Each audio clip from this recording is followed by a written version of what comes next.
Yo, what's up, everybody? It is August 21st, Thursday. And you got Corey, Good morning. Caveman Connors. What's That's up, buddy? right. The caveman. I That's love right. that. Is it Sustainability. because of the bricks? That's the cave. That is. Dude, we all live in the same caves. Yes. I spend my time in this whole place. And you got me, Avelio Matos, host of Packaging Unboxed podcast, and Corey Connors, host of Sustainable Packaging podcast. We're down one guy today. We're down Adam Peak. So before we're going to get started, let us know where you're watching from. I always love when we get like as far away as like Egypt, and maybe it, I say far away, but if you live in Egypt, it's not far. Yeah. It's far for us. Far for us. It's amazing how the reach of this show is incredible, and we're honored and thankful to be a part of this community. Yeah, absolutely. It's a good time. So today we're going to talk about a couple things. Today we're going to talk about Apple is finally changing all of their packaging. All right. So you've felt all the stuff is changing right now, which is insane. And then Corey, you're going to talk to us about an event that you went to on some packaging stuff. So that's pretty cool too. I'm pretty excited to hear about that. But Adam's out. Where is Adam? Well, it's quite a long story. He's spending his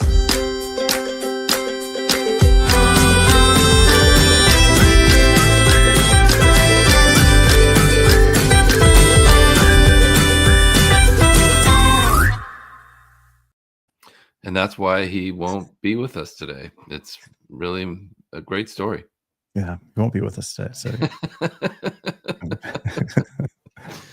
So, awesome. All right, we got some reach. We're in Atlanta. We're in Greensboro. What's where where Forrest Gump is from, Hugh? Right? Shrimp gumbo. That's maple possible. syrup. Actually, cool. We got Brooklyn. Hey, Gene. Let's see. We got Clayton. You're glad to be able to catch us live today because we've been super busy the first 2 weeks. You started a new job, didn't you, Clayton? How's that job going? Let us know. I certainly understand being busy your first few weeks of a new job. So Clayton, I can relate. Yeah, it's like you've got to get to know everybody. Yeah. You got to get to know what your role is.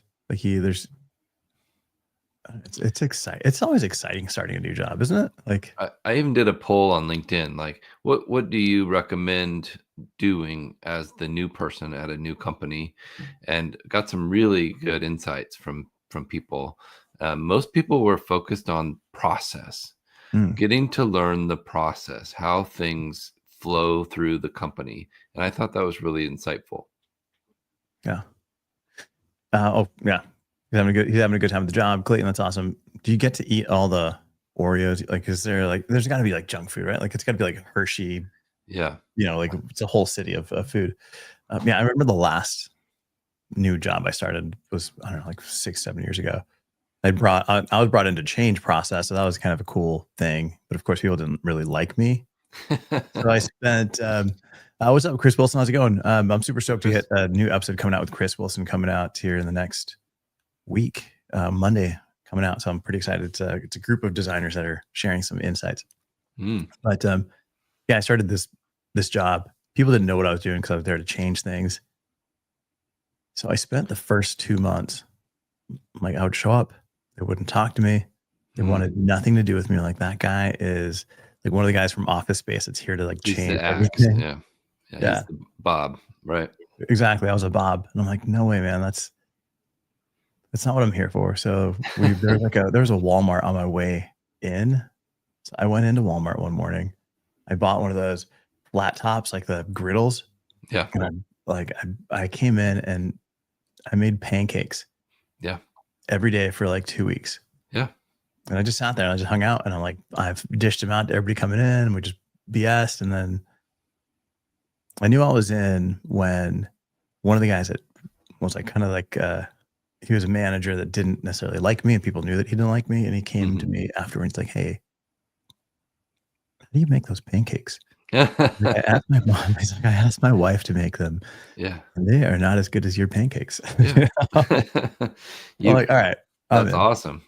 You're in through the stomach. dude, you got to figure out how to get in. Yeah. So I always thought that was pretty funny.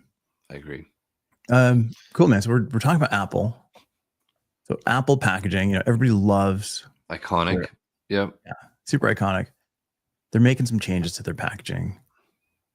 It's because of regulation. So you get a chance to kind of dig into some of that, Corey?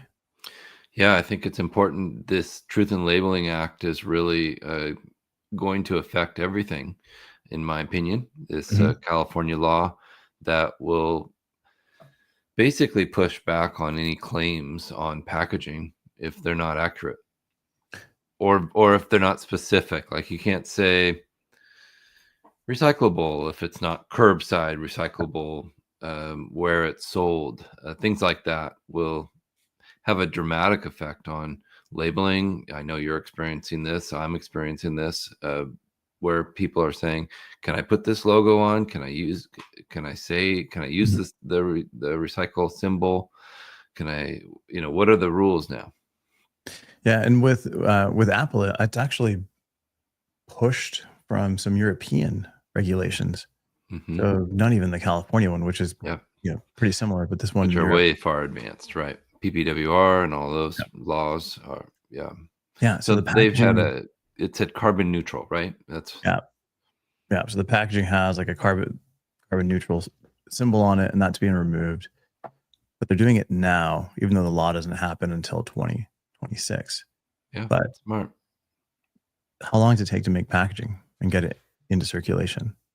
Well, that's a great question. How many months of packaging do they have at one time, I think, is the question. And I think the answer might surprise some people. I know certain companies that will buy a year or two in advance of production to get a better deal, or just to make sure they have the stock. But I'm sure they've got it all figured out. Yeah, for sure. But that's the thing, is like, even though it's not happening until 2026, they're doing it now, and it's rolling out now. That means they started this at the beginning of the year. So if you're a brand, right? So if you're a brand and you're like, it's not till next year, like, you have to be redesigning now. You should have already been you should have already done it and been kind of in sampling and production at this point, so that it rolls out by next year. So you don't want to be caught with an excess inventory of packaging in January 2026. It's like designing for the holidays. If you're not designing or have your designs figured out this month or next month at the latest, you're probably February. Well, I'm thinking more domestic production, but yes, I think you've got to be thinking way in advance with packaging. Yeah, 100%. But I think it's kind of, this is a pretty big story. I'm not seeing it in very many places. I know Fast Company released an article on it, but it's a big story in that you've got to be making these changes.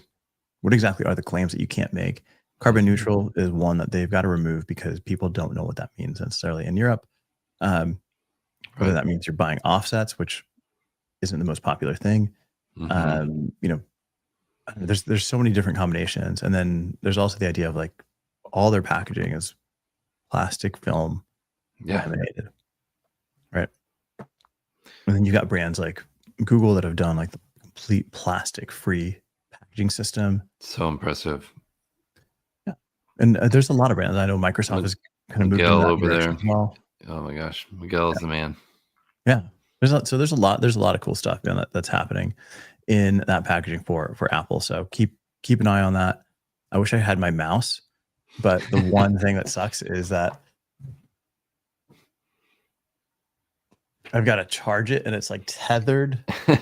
And, it's like, and it's underneath, so I can't even use it. It's the worst. I can't believe they haven't come up with a mouse pad that charges it. Like, is that the next iteration? Like, you can put your phone on a Surface and it will charge. Why can't they do that with a mouse? Yeah, they've got to figure out another way. I don't know that I can't work on a mouse pad. Oh, that's so limiting. Like, my brain is.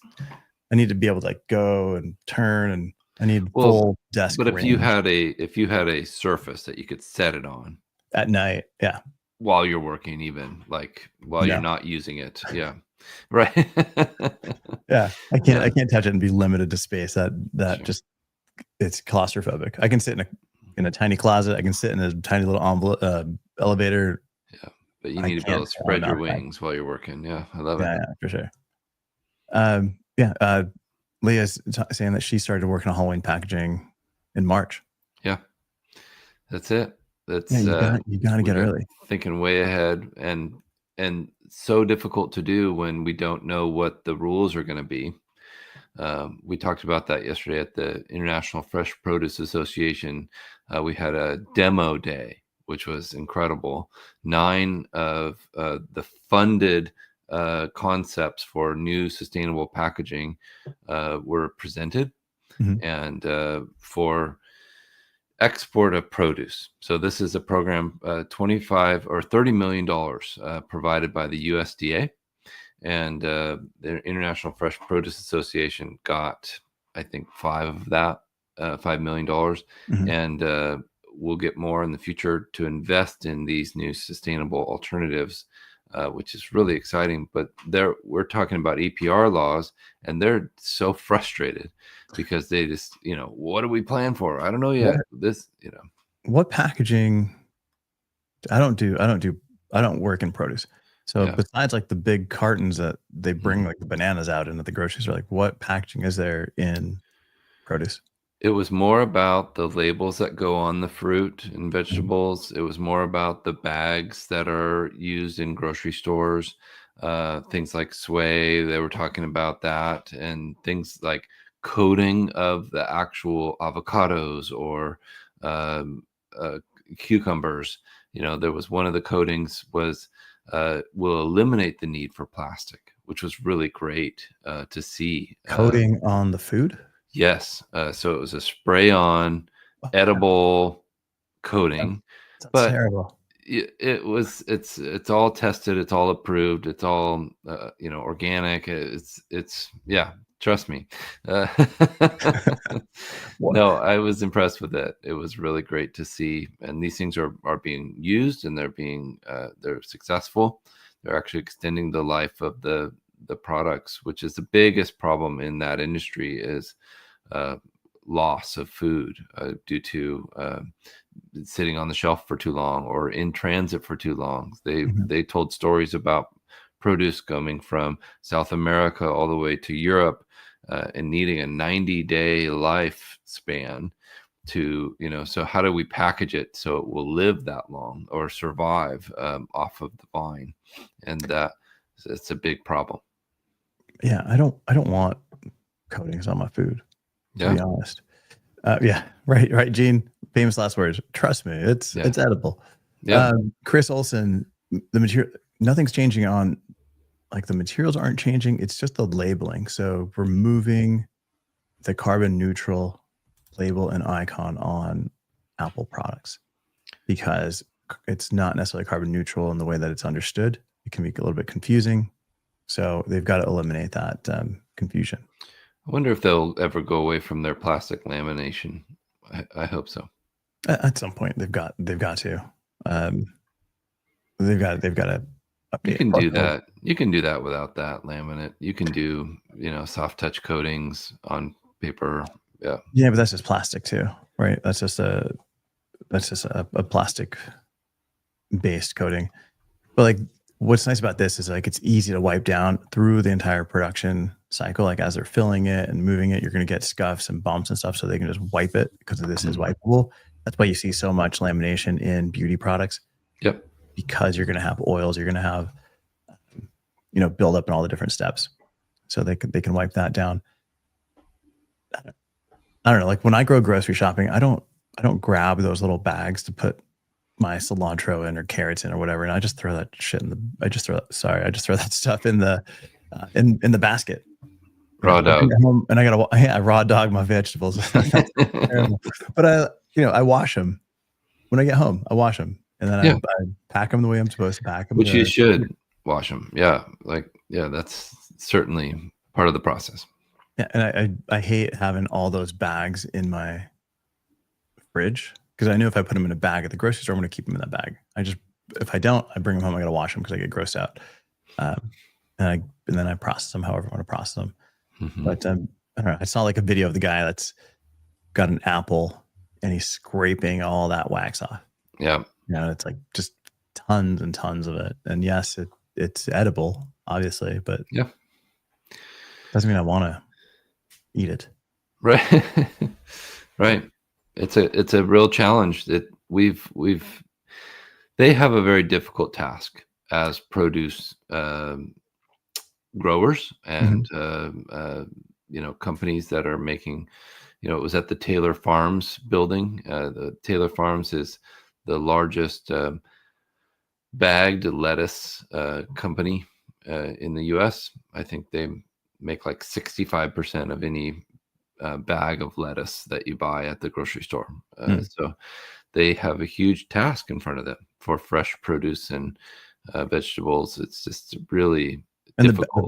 the bagged stuff is the stuff that's already processed and like in a sealed It's bag, right? processed, it's cleaned, it's mixed, it's got all the, it's a Caesar salad mix, or it's a, all whatever mix it is that you're, using. It's very convenient. It's a convenience thing. Yeah. It's not the head of lettuce that you have to chop up and add in the carrots, and it's the bag that you dump onto your plate and you can eat right now. That sounds so unappealing. Hey, it's the bag of food you can just dump on your plate and eat. Well, it's delicious. It's very popular. We're certainly a customer, but I think they have a very difficult task in front of them, and they were all very open with the fact that EPR legislations and laws and all these things are very challenging to them, because like we just talked about, they're planning ahead and they're trying to make sure their packaging is within the regulations. Yeah. No, and then not to mention like just like the listeria outbreaks and all the other things, but that happens on raw veggies as well. So it's not like one or the other, but several of the berry companies were represented, and they were talking about, well, what if plastic packaging is outlawed? What do we do? We've tried paper boxes for raspberries. It just does, it just doesn't work as well, and it's not waterproof, and so there's so much work being put into that, and millions of dollars, and hundreds and thousands of people trying to make this happen. So yeah, no, I ate an orange this morning, and looking at the sticker on it, it's like, oh, product of South Africa. I'm like, holy crap, this thing came. I'm eating this thing that was in South Africa a couple weeks ago, right? Like or months ago. Yeah, who knows? Yeah, or months ago. Yeah, it's such a. I was so overwhelmed. They showed some of the time frame. I'm in Arizona. We have oranges. Like my neighbor had oranges on their tree. They're gross, but they're like, they're there. It's like, oh, I won't tell them you went to their backyard. Dude, there's crap just falls like on my side of the yard.